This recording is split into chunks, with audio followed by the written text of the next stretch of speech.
দেশ এবং দেশের বাইরে যে যেখান থেকে ভিডিওটা দেখছেন এবং দেখবেন, আমরা এই মুহূর্তে দাঁড়িয়ে আছি গলিয়ারা লক্ষ্মীপুর চৌমুহনীতে। আমরা যার সাথে কথা বলবো তিনি হচ্ছেন শামীম মেম্বার এবং উপজেলা বিএনপির যুগ্ম আহ্বায়ক এবং একজন সিনিয়র রাজনীতিবিদ, এবং গলিয়ারার মানুষের কাছে তিনি একজন আদর্শ মানুষ এবং প্রত্যেকটা নেতাকর্মী এবং তাকে যেভাবে রাজনীতির মাঠে দেখেছে এবং রাজনীতির মাঠে তিনি ছিল, তো সময় আওয়ামী লীগের সময় তিনি বিভিন্নভাবে নির্যাতিত হয়েছেন আওয়ামী লীগের রোষানলে পড়ে।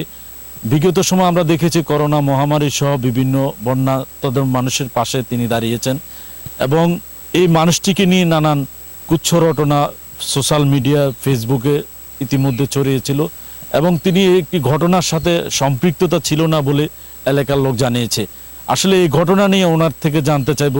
বিএনপি ক্ষমতায় নেই, তারপরও বিএনপির নেতাকর্মীদের ব্যাপারও চাঁদাবাজি, বিভিন্ন সময় জায়গা দখল, মাঠ দখল বাণিজ্য চলছে। তারই হিসাবে গত কিছুদিন আগে ওনাকে নিয়ে যে সংবাদটি তৈরি হয়েছিল যে রাস্তার চাঁদা চাওয়া নিয়ে, আসলে চাঁদা আসলে উনি চেয়েছে কিনা, ওনার নেতাকর্মীরা চেয়েছে কিনা, আমরা আজকে সরাসরি ওনার মুখ থেকে শোনার জন্য শুনবো যে আসলে ঘটনার কতটুকু সত্যতা। শামীম ভাই, যে আপনাকে নিয়ে যে বিভিন্ন রাজনৈতিক মহল থেকে বিরুদ্ধে দ্বন্দ্ব তৈরি হচ্ছে, যে বিএনপির একটা গ্রুপ যে দাবি করে যে আপনি আপনার লোক পাঠিয়ে চাঁদা চাইতে গেলেন, আসলে সত্যতা কতটুকু? জি, আসসালামু আলাইকুম। আমি মোহাম্মদ মিনহাজ হোসেন শামীম, যুগ্ম আহ্বায়ক, কুমিল্লা সদর দক্ষিণ উপজেলা, বাংলাদেশ জাতীয়তাবাদী দল বিএনপি। আপনি আমাকে যে প্রশ্নটা করেছেন, আমি না, আমার গলিয়ারা বিএনপির কোনো নেতা কর্মী কোনো চাঁদাবাজি দখলবাজির সাথে জড়িত না। যে কথাটা উঠছে সেটা সম্পূর্ণ মিথ্যা মিথ্যা মিথ্যা।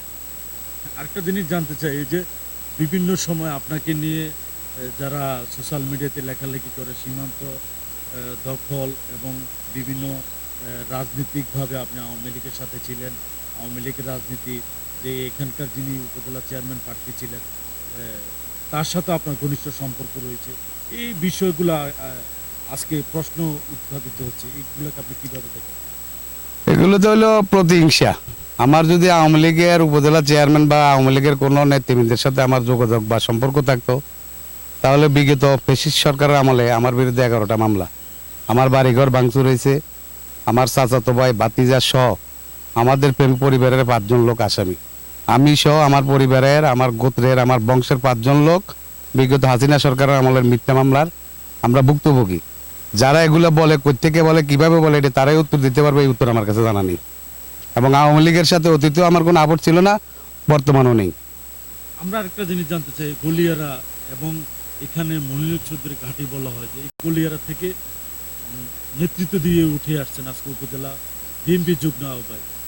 আপনার নেতার প্রতি আপনার কেমন আশা ভরসা? আমার নেতার প্রতি আগামী দিনের আশা ভরসা, আমরা কুমিল্লা সদর দক্ষিণ উপজেলা বিএনপি, লালমাই উপজেলা বিএনপি এবং নাঙ্গলকোট উপজেলা নিয়ে, এই 3 উপজেলা নিয়ে আমাদের যে কুমিল্লা 10 সংসদীয় অঞ্চল, আমরা এই 3 উপজেলার বাংলাদেশ জাতীয়তাবাদী দল বিএনপি এবং অঙ্গ সংগঠন সমূহের সকল নেতাকর্মী আমরা ঐক্যবদ্ধ।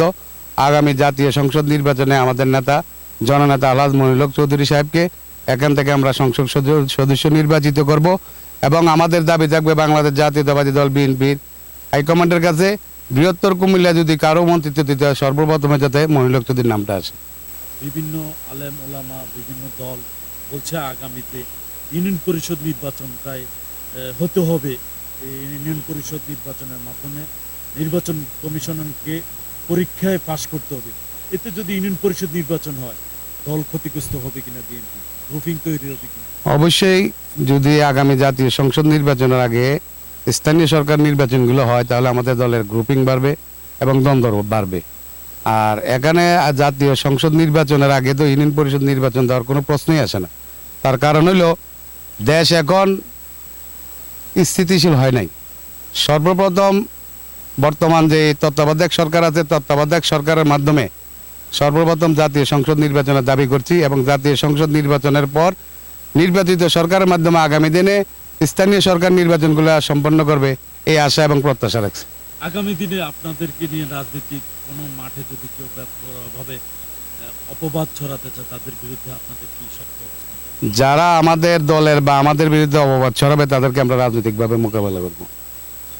যেমনটা শুনলেন, আসলে এখানকার যিনি দীর্ঘদিন ধরে বিএনপি এবং বিএনপির সাথে রাজনীতি করে তার অবস্থান আজকে উপজেলা পর্যায়ে নিয়ে গেছে। তিনি যে উপজেলা বিএনপির যুগ্ম আহ্বায়ক শামীম মেম্বারের সাথে কথা বলে যেতটুকু জেনেছি, তিনি বলেছেন বিগত স্বৈরাচার সরকারের আমলে তিনি নির্যাতিত এবং মামলা হামলার শিকার হয়েছেন।